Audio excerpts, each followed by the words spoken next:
capres, cawapres itu urusannya partai atau gabungan partai.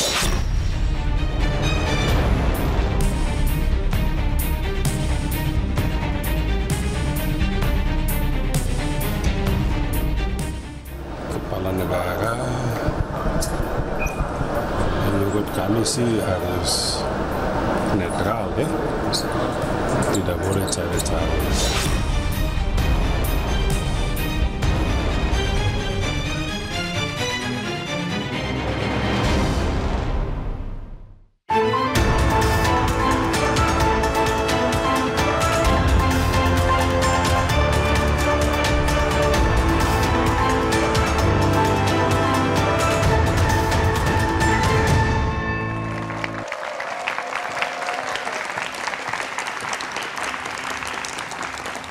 Selamat malam, Saudara. Presiden Jokowi menyatakan ia akan cawe-cawe dalam pemilu 2024 mendatang. Pernyataan ini disampaikan terbuka di depan puluhan pimpinan media di Istana Merdeka Jakarta. Kepentingan negara dan bangsa dijadikan alasan. Meski demikian, Jokowi berjanji tak akan menggunakan Polri dan TNI. Pernyataan Jokowi ini menuai kontroversi. Sebagai seorang politisi, Presiden Jokowi memang memiliki hak untuk cawe-cawe dalam kontestasi. Tapi sebagai kepala negara dan kepala pemerintahan, seyogyanya Jokowi bisa menahan diri. Etiskah seorang kepala negara dan kepala pemerintahan cawe-cawe dalam urusan pergantian kekuasaan?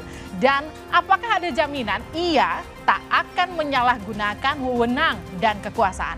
Kita akan membahasnya bersama dengan sejumlah narasumber. Tepuk tangan untuk semua narasumber saya pada malam hari ini. Yang pertama, selamat malam, Arya Bima, Ketua DPP PDI Perjuangan. Mas Arya, selamat malam. Selamat malam juga Valdo Maldini, staf khusus Mensesnek. Selamat malam. Selamat malam. Assalamualaikum warahmatullahi wabarakatuh. Waalaikumsalam. Selamat malam, Muhammad Khalid, juru bicara PKS. Selamat malam. Assalamualaikum. Waalaikumsalam. Dan Herzaki Mahendra Putra, koordinator juru bicara Partai Demokrat. Selamat malam.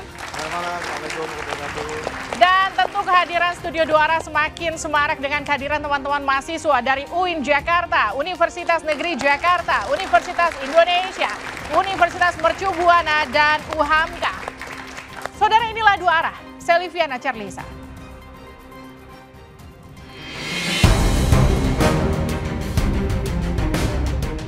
Di depan para pemimpin media, beberapa waktu lalu Presiden Jokowi menyatakan akan cawe-cawe di Pilpres tahun depan.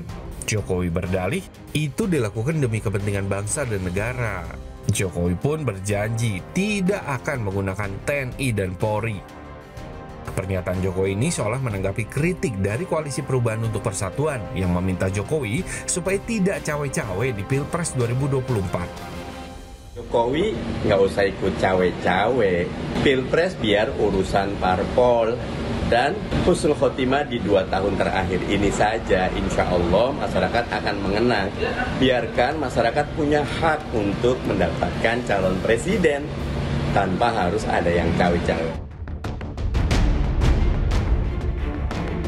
Padahal sebelumnya, Presiden Jokowi sudah beberapa kali menyatakan tidak akan cawe-cawe di pemilu 2024. Yang namanya Pilpres itu urusan partai atau gabungan partai. Jangan presiden itu diikut-ikutkan. Tapi sering ketua partai ini dikit-dikit sudah direstui presiden. Bukan cawe-cawe.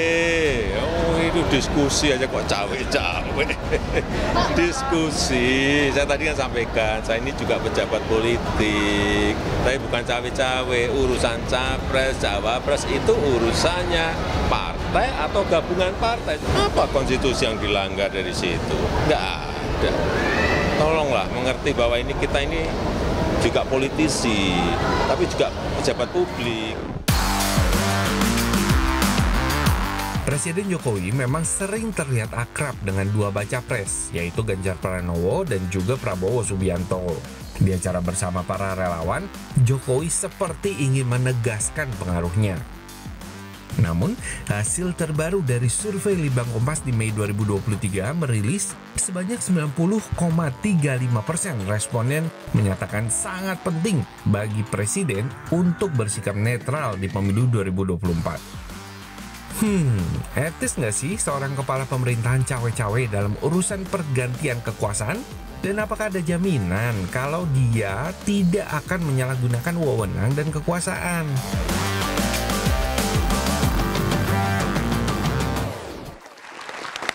Kita langsung mulai dua arah. Mas Zaky jawab, coba etis nggak sih kepala pemerintahan ikut cawe-cawe di Pilpres mendatang?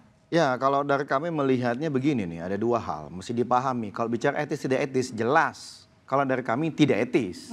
Mengapa? Kalau kemudian bersandar pada, oh ini kan cawe-cawe untuk kepentingan negara gitu. Bahwa ini untuk mengamankan pemilu yang demokratis, jujur dan adil.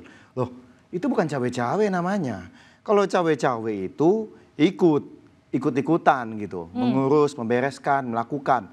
Lah kalau memastikan pemilu jujur dan adil, demokratis, itu tugas utama seorang presiden gitu loh. Nah kita nggak mau kemudian yang tugas utama ini beliau sampaikan cawe-cawe atau ikut-ikutan. Ini satu hal. Sehingga kesannya nanti loh, berarti kalau ada masalah atau gagal atau ada masalah, bukan saya loh.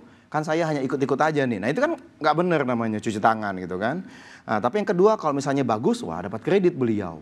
Nah ini yang kami nggak mau satu hal ya kan. Jangan sampai keliru dalam menangkap makna cawe-cawe. Ada yang bilang cawe-cawe positif, loh itu tugas utamanya kok. Gitu. Nah yang kedua kami ingin sampaikan juga gitu. Cawe-cawe ini bagaimanapun, mau Bang Faldo bolak-balik bicara itu positif.